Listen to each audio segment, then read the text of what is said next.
4월 24일 목요일 매일 묵상을 시작하도록 하겠습니다. 오늘의 본문 말씀은 아가서 2장 8절에서 17절까지의 말씀입니다.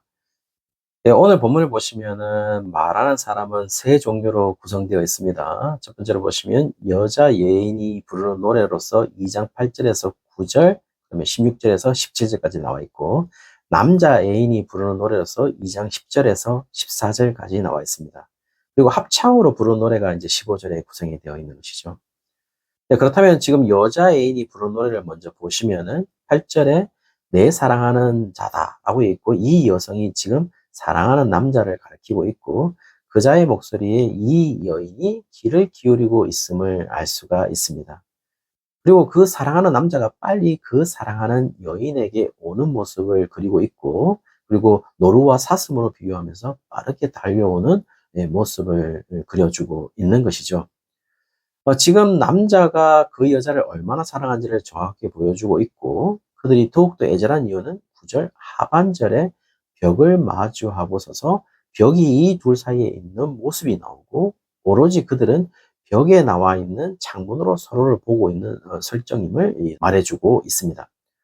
어떤 정확한 상황인지는 알 수는 없습니다. 그렇지만 그렇게 이 둘 사이가 자유롭게 마음대로 만날 수 있는 그런 사이로는 보이지는 않지만, 그런 상황을 딛고 이런 상황이 그들의 상황을 방해하지 못하고 있다라는 얘기를 하고 있는 것이죠. 그런 여인의 사랑 고백이 있은 후에 마치 답가라도 하듯이 남자 애인이 이제 부르는 노래가 이어집니다. 10절에 있는데요. 가장 중요한 것은 일어나서 함께 가자고 하고 있고, 이 말은 어떤 의미에서는 결혼 프로포즈를 하고 있음을 알 수가 있습니다.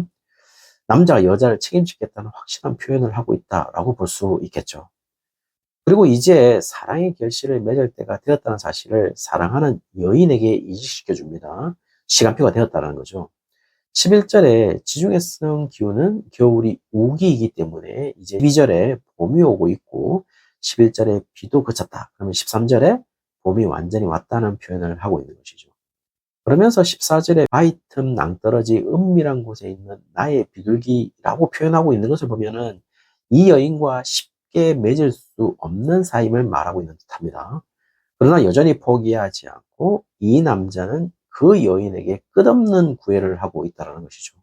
분명한 것은요, 그 여인이 이 남자가 뻗치는 영영 안에 있지 않은 현실에 있다라고 보여요. 그럼에도 불구하고 계속해서 프로포즈를 하고 있다는 겁니다. 이 남자는 끝없이 이 여인을 얻기 위해서 노력을 하고 있는 것으로 보입니다. 그러나 작은 문제가 발생하는데, 그 작은 물성의 발생을 이제 합창으로 드러내고 있다는 것입니다. 15절에 보시면은 포도원이 있고 포도원을 위협하는 여우를 잡아라 라고 말을 하고 있습니다. 지금 포도원에 꽃이 피었다는 것은 곧 있으면 포도의 열매가 맺는다는 것을 의미하고, 당시 포도의 열매를 따먹는 동물이 있는데 그 동물이 바로 여우였던 것이죠. 다시 말씀드리면은 그 남자와 여인을 맺을 수 없도록 하는 것을 제거하도록 합창으로 이제 코러스를 넣고 있다는 겁니다. 코러스를 하는 정체는 정확히는 알 수는 없습니다. 분명한 것은 이들의 사랑이 맺어지기를 고대하는 사람들이다라는 것은 분명하죠. 당시 여우가 가진 이미지는 이제 고대 사회에서 여자를 지칭했던 것이 아니라 남자를 지칭했고, 사랑에 대해서 모함을 하는 자들로 지칭하기도 했습니다. 그러므로 지금 자칫 이 사랑이 굶주린 남자들에게 이 여인을 빼앗길 수 있는 위험성에서 이 여인을 지키기를 원하고 있다는 것이죠. 그것은 결코 자신만이 할 수 있는 일이 아니라 지금 합창으로 하고 있다는 것은 분명 공동체가 지켜주고 있음을 알 수가 있는 것이죠. 분명한 것은요, 여인이 스스로가 자신을 보호하고 있는 것이 아니라 여인을 지키고 있다는 겁니다. 그러면서 16절부터 다시 여인의 고백이 나옵니다. 그리고 최고의 고백을 합니다. 내 사랑하는 자는 내게 속하였고 나는 그에게 속하였다라는 고백은 완벽한 하나가 되었음을 말하고 있는 것이죠. 그리고 실제로 이 하나가 된 사실을 그가 백합화 가운데서 양떼를 먹인다라고 표현을 하고 있습니다. 백합화는 어제 본문에 의하면 바로 이 여인을 가리키고 있는 것이죠. 그 가운데 있다는 겁니다. 양떼. 17절에 해가 지면 그림자가 사라지기 전, 밤이 찾아오기 전에 빨리 돌아오는 그 남자가 사슴과 노루처럼 베데르산을 넘어서 올 것임을 이야기하고 있고, 이 베데르산이 어딘지는 알 수는 없지만 이 베데르라는 의미가 불리하다, 험준하다라는 의미로 말해주고 있고, septuagint에서는 굴곡이 심한 산, 굴곡이 많은 언덕이라고 번역하고 있기 때문에 무조건 힘든 산으로 생각할 때 아무리 어렵고 넘기 힘든 산이라 할지라도 그들의 사랑은 영원히 분리되지 않는 것입니다. 왜냐하면 그 산을 넘고 있으니까요. 그러면 지금 이들의 사랑은 그 산을 넘어서 오기 때문에 그 사랑은 영원히 분리되지 않는 것임을 이야기하고 있다는 겁니다. 그렇다면 이 본문들의 의미를 대략 살펴보았다면 이 아가서의 본문은 우리에게 무엇을 말해주고 있는 것일까요? 첫 번째, 본문의 뉘앙스는 이 남자가 엄청 이 여자를 사랑하는 것으로 보입니다. 지금 이들은 연애 기간을 갖고 있는 것으로 보이고, 그렇지만 이 남자는 하루빨리 이 연애 기간을 끝내고 결혼하기를 원하고 있고, 그래서 잘 만날 수 없는 그런 어려운 상황임에도 불구하고 사슴과 노루가 험준한 산을 타고 빠르게 오는 것처럼 그 남자가 온다는 것을 말해주고 있습니다. 그리고 그 남자의 사랑의 깊이가 도저히 측량하기 쉽지 않다라는 사실도 말해주고 있죠. 그렇다면 우리의 궁금증은 이 여인이 그렇게 사랑할 만한가라는 문제이죠. 이미 말씀을 드렸습니다. 아가서에서 나타난 이 여인은 그렇게 사랑할 만하지 않은 것으로 표현이 됩니다. 적어도 세속적인 관점에서는 말이죠. 어제 다루었죠. 1장 5절에 보시면 거무나 아름답다라고 표현하는 것을 보면 실제로 아름답다라는 표현은 주관적일 수 있지만 검다라는 표현은 객관적인 표현의 가능성이 높거든요. 그렇다면 이 여인은 까무잡잡한 모습이다라고 할 수 있겠죠. 그래서 까무잡잡한 모습을 아름답게 생각하고 있다라고 이제 말해주고 있는 것이죠. 그리고 7장 1절에서 2절까지 보시면 네 넓적다리는 둥글어서 숭늉공의 손이 만든 구슬개미 같다라고 말해주고 있습니다. 한번 상상해 보시죠. 배꼽은 섞은 이 포도주를 가득히 부은 둥근 자리다라고 말하고 있고, 허리는 백합화로 두른 밀당과 같다라는 것은 어떤 의미일까요? 선생님들, 죄송한 말씀이지만 뚱뚱하다라는 것을 의미하고 있습니다.